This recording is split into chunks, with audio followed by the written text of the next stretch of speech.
Bonjour à toutes et à tous et bienvenue dans ce cours de français du mercredi 7 avril 2021. Mais avant que nous commencions, quelques petites choses. Tout d'abord, vous devriez prendre avec vous, évidemment, votre cahier de français. Ensuite, vous prenez une trousse avec de quoi écrire. Et enfin, votre cahier de brouillon au cas où. Donc, mettez bien la vidéo en pause et prenez-moi tout ça.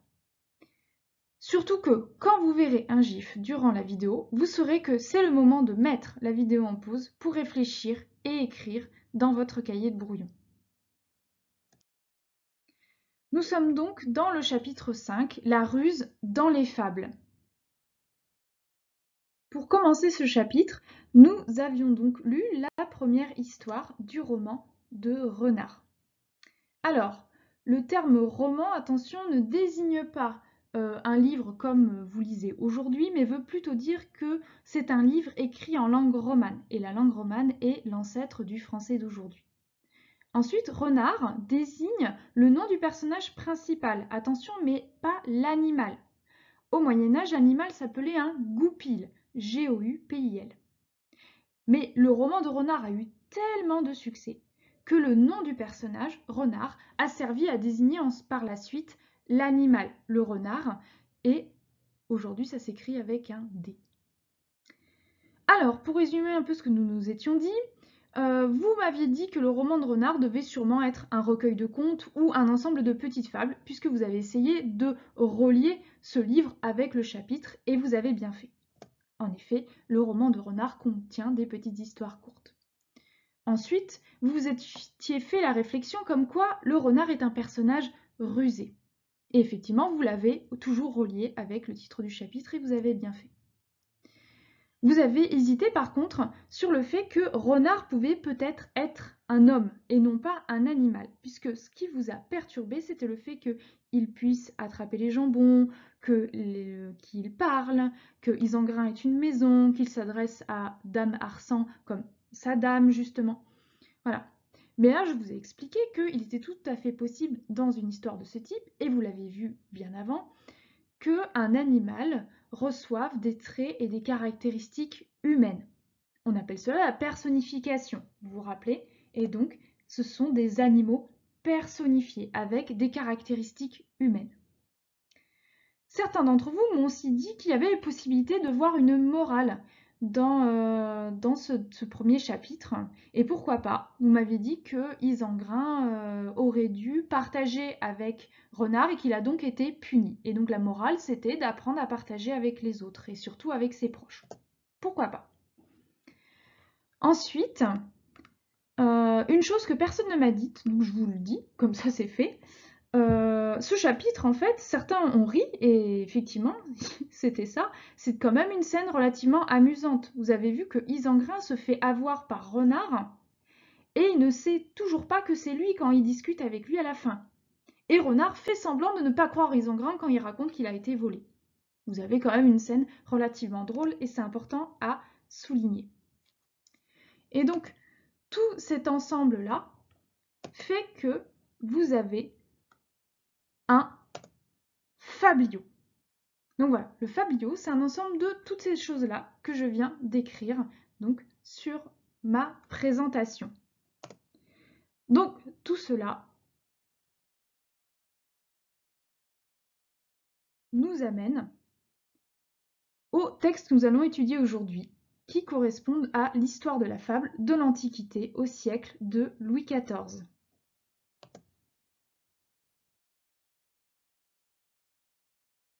Donc je vais vous lire le premier texte d'Ésope, le loup et le héron. Un loup qui avait avalé un os cherchait partout quelqu'un qui le soulagerait. Ayant rencontré un héron, il lui demanda d'extraire l'os moyennant salaire. Le héron plongea la tête dans le gosier du loup et en retira l'os, puis réclama le salaire convenu. « Allons, camarade, répondit le loup, ne te suffit-il pas d'avoir ressorti sans dommage ta tête de la gueule du loup pour réclamer en outre un salaire ?» La fable montre que la plus grande marque de reconnaissance qu'on puisse attendre d'un gredin, c'est qu'il vous épargne un nouvel outrage.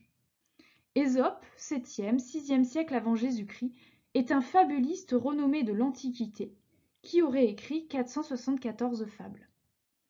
Alors, un petit point quand même de vocabulaire. Donc, le gosier, ça signifie la gorge. Le gredin est synonyme en fait de bandit, de voyou, de méchant. L'outrage est une insulte ou une injure. Voilà, c'est à peu près équivalent. Donc, si vous avez bien compris, donc le sujet du texte, c'est un loup, d'accord, qui a un os coincé dans la gorge. Il appelle à l'aide. Le héron vient l'aider, lui ressortir l'os, et le loup refuse de lui donner la récompense qu'il avait promis de lui donner. Voilà. On trouve également un loup qui parle, ce qui est intéressant à souligner, vous le voyez bien à travers l'utilisation des guillemets.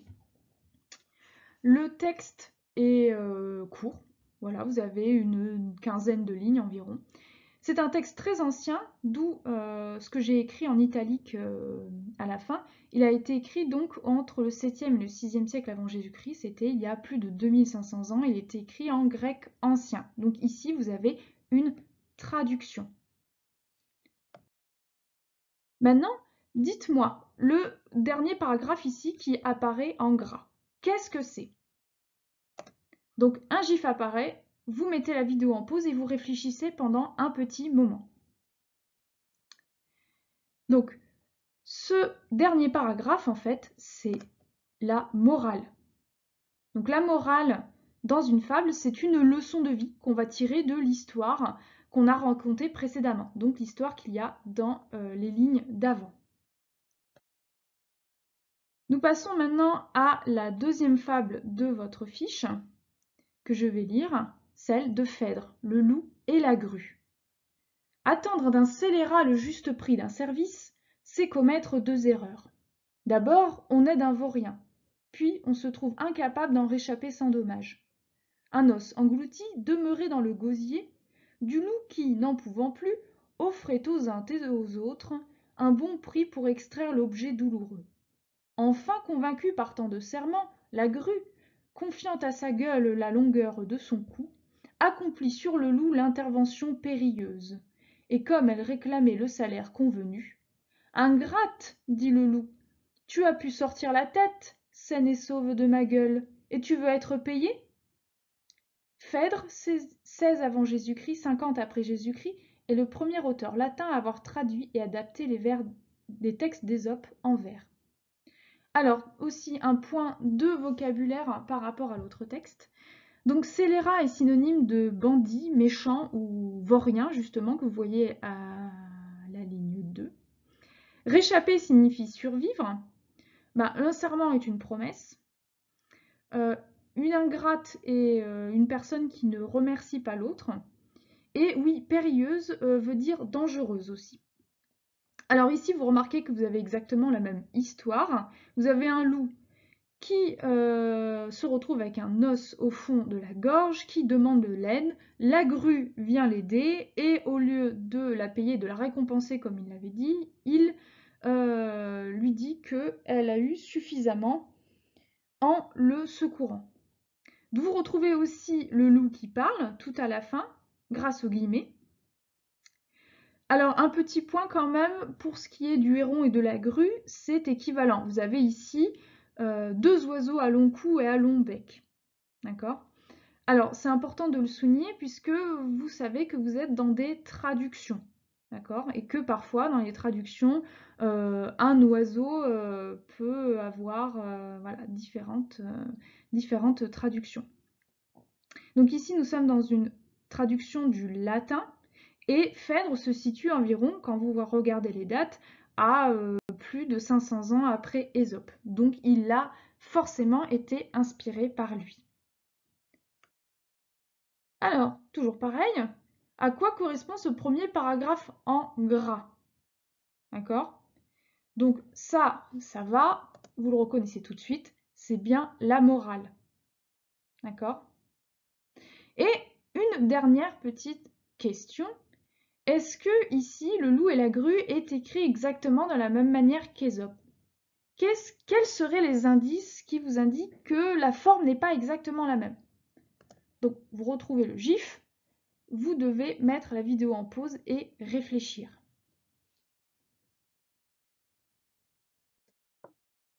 Alors, les indices, ils sont là, vous voyez, il y a des majuscules à chaque début de vers. Et vous vous rappelez que le vers est une ligne qui commence par une majuscule et dont le nombre de syllabes est déterminé. Alors ici, c'est un peu difficile de compter les syllabes, d'accord? Et on voit qu'il n'y a pas de rime à la fin du vers. Mais on peut retrouver une certaine musicalité que j'ai essayé de rendre par ma lecture quand on fait une pause lors du retour à la ligne. Voilà. Donc maintenant, je vais vous lire donc la troisième fable, celle de Jean de La Fontaine, Le loup et la cigogne. Le loup et la cigogne. Les loups mangent gloutonnement. Un loup donc, étant de frérie, se pressa, dit-on tellement, qu'il en pensa perdre la vie. Un os lui demeura bien avant au gosier. De bonheur pour ce loup qui ne pouvait crier, près de là passe une cigogne. Il lui fait signe, elle accourt. Voilà l'opératrice aussitôt en besogne. Elle retira l'os, puis pour un si bon tour, elle demanda son salaire. Votre salaire, dit le loup. Vous riez, ma bonne commère. Quoi, ce n'est pas encore beaucoup d'avoir de mon gosier retiré votre cou? Allez, vous êtes une ingrate, ne tombez jamais sous ma patte. Jean de La Fontaine, 1621-1658, est un fabuliste français qui maîtrisait le latin et le grec ancien. Alors, toujours, on va faire un petit tour de vocabulaire. Donc, être de frérie, c'est faire la fête et manger beaucoup. Une opératrice, eh bien tout simplement, c'est une personne qui opère, qui fait une opération, comme une opération chirurgicale. Besogne, c'est synonyme de travail. Et l'expression ma bonne commère, ça correspond un peu à ma bonne amie. Voilà, c'est quand vous vous adressez à quelqu'un, à un compagnon par exemple. Et donc, nous voyons que nous avons en fait la même histoire par rapport aux deux autres fables que nous avions vues. Donc c'est un loup qui mange un os, qui le coince dans la gorge, une cigogne passe par là, vient l'aider et le loup ne la récompense pas en considérant que le fait qu'il ne l'ait pas mangé était déjà une récompense en soi. Sauf qu'ici, contrairement aux deux autres fables, vous voyez qu'en fait, le loup ne promet rien du tout.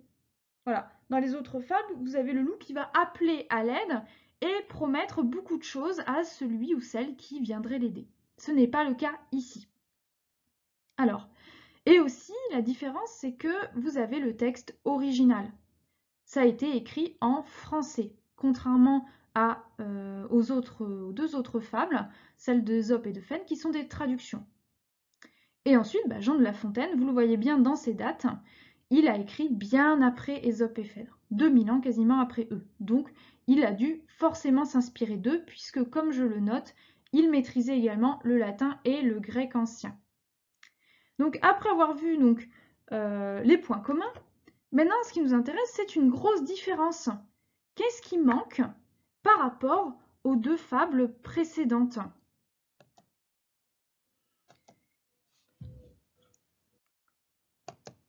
Et donc, pour ça, je vous mets le chat, mettez en pause pour répondre à la question.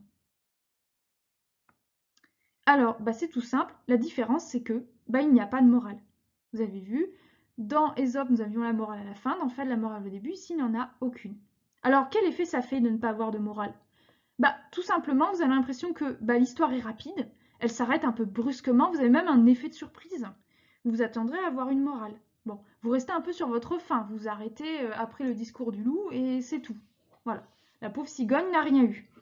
Il faut donc que vous trouviez la morale vous-même de cette fable, voilà, qui ressemble en fait à la morale que nous avions vue dans Ésope et dans Phèdre. C'est le fait de ne pas faire confiance à quelqu'un de mal intentionné comme le loup, et ne pas croire qu'il va nous récompenser. Et maintenant, que peut-on dire de la forme de cette fable? Voilà, par rapport à la fable que nous avions vue précédemment. Donc mettez en pause. Et tout simplement, il y a des vers, comme chez Phèdre. Et qu'est-ce qu'il y a d'habitude avec des vers? Eh bien, avec des vers, il y a des rimes. C'est ce que nous avions vu dans notre chapitre sur la poésie. Pour vous aider, j'ai mis en couleur les différentes rimes du poème. Donc, d'après vous, quels sont les types de rimes? Rappelez-vous ce qu'on avait fait pour la poésie.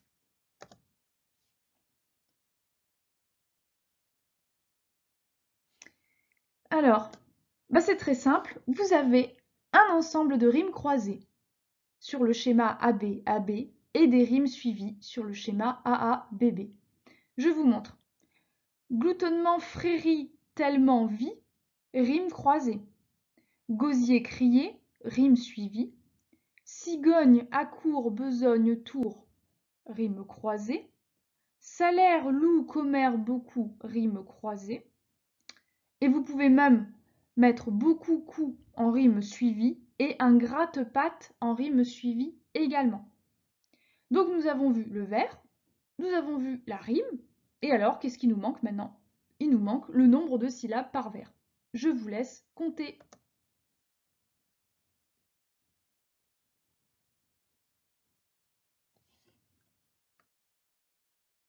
Alors, je vous ai fait le découpage des deux premiers.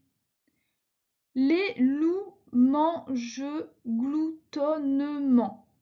Un loup donc étant de frérie. Et donc, on est super content. Ça fait 8 syllabes, c'est-à-dire un octosyllabe. Et puis on continue. Se pressa-dit-on tellement, 8. Qu'il en pensa perdre la vie, 8. Et là, on est content. Et puis, cinquième vers, catastrophe. Il n'y a plus 8 syllabes. Et donc, ça fait combien là?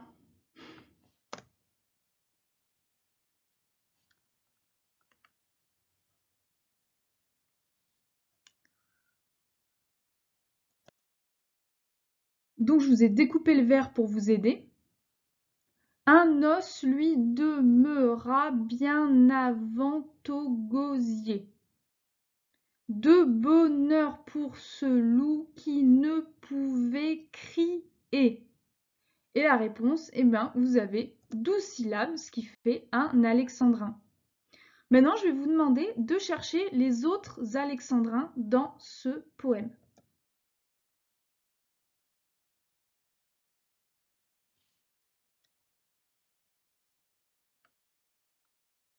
Donc là, je vous ai aussi découpé les syllabes des autres alexandrins qu'on a trouvés. Voilà l'opératrice aussitôt en besogne. Vous remarquez effectivement que j'ai mis le E entre parenthèses puisqu'il est devant voyelle et donc vous savez que le E devant voyelle n'est pas prononcé. Elle le retira l'os, puis pour un si bon tour, 12. D'avoir de mon gosier retiré votre cou. Voilà. Donc je vous les mets en gras pour que vous voyez bien. Donc ici, les alexandrins sont en gras. Mais pourquoi a-t-on un mélange entre octosyllabe et alexandrin? Je vous laisse réfléchir un petit peu au brouillon. Donc pourquoi il y a un mélange d'octosyllabe et d'alexandrin? Alors, le mélange d'octosyllabes, le choix de l'octosyllabe, tout simplement, c'est que en poésie, à l'époque, c'était une longueur relativement normale. Ça vous permettait de raconter une histoire. C'est le fil, voilà, de la fable. Ensuite, alexandrin, comme il a 4 syllabes de plus que l'octosyllabe, il va allonger la phrase et il va donner de l'importance aux vers qui sont donc en 12 syllabes. Et vous avez remarqué, ces vers importants, en fait, c'est le centre de l'histoire. Vous avez le loup qui est en danger à cause de l'os qu'il a dans la gorge. Vous avez ensuite après la cigogne qui vient le sauver et lui retirer l'os. Et après à la fin, vous avez l'absence de récompense. Voilà. Comme elle a réussi à retirer son cou de la gorge du loup sans être mangée, elle est suffisamment récompensée. Vous avez ici, grâce aux alexandrins, en fait, le cœur de l'histoire. L'histoire justement que nous avions vue chez Ésope et chez Phèdre. Donc maintenant, je vais vous faire un petit bonus. C'est les textes originaux de Ésope et Phèdre. Donc je vais vous lire Ésope, c'est celui de gauche. Donc regardez bien aussi votre texte à vous en français pour vous aider. Lukos kai Hérodios.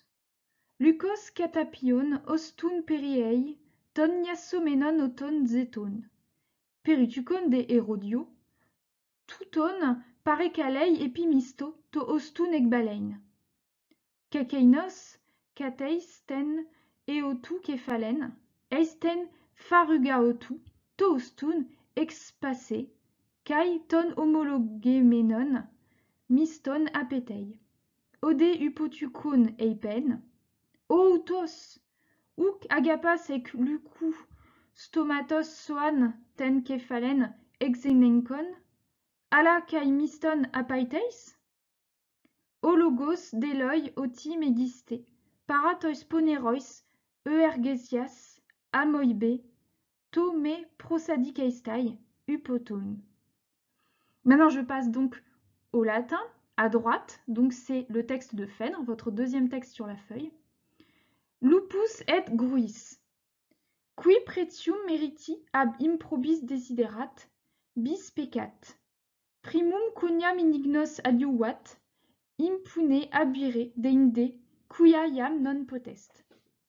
Os devoratum fauce cum aeriret lupi, magno dolore victus, coepit singulos illicere pretio, ut illud extraerent malum. Tandem persuasa est iure iurando gruis, gulae quae credens coli longitudinem periculusam fecit medicinam lupo. Proquo cum pactum flagitaret praemium, ingrata es inquit, ore quae nostro caput incolume abstuleris et mercedem postules. Alors, je vais vous laisser un petit temps pour regarder ces deux textes et j'aimerais que vous réfléchissiez à des remarques à faire sur les mots ou les formes qui peuvent être reconnaissables. Donc, je veux que vous mettiez en pause après mon petit gif. Alors, ce que vous pouvez reconnaître en fait facilement, c'est le titre des deux fables. Il est assez reconnaissable puisque vous avez trois mots. Donc vous pensez que c'est A et B. Et vous avez raison. Et à chaque fois, c'était le loup et le héron, le loup et la grue. Donc ici, vous avez exactement la même chose. Donc ce qui vous permet en fait de vous dire que le loup se dit donc lukos en grec et lupus en latin. Et donc, d'après vous, pourquoi y a-t-il un P à loup en français? Parce que ça vient du latin lupus. Donc, ensuite aussi, ce que vous pouvez remarquer dans ces deux textes, c'est que vous avez le discours du loup, toujours au même endroit, grâce aux guillemets que vous pouvez observer ici que j'ai surligné en jaune. Et j'ai souligné tout le discours du loup.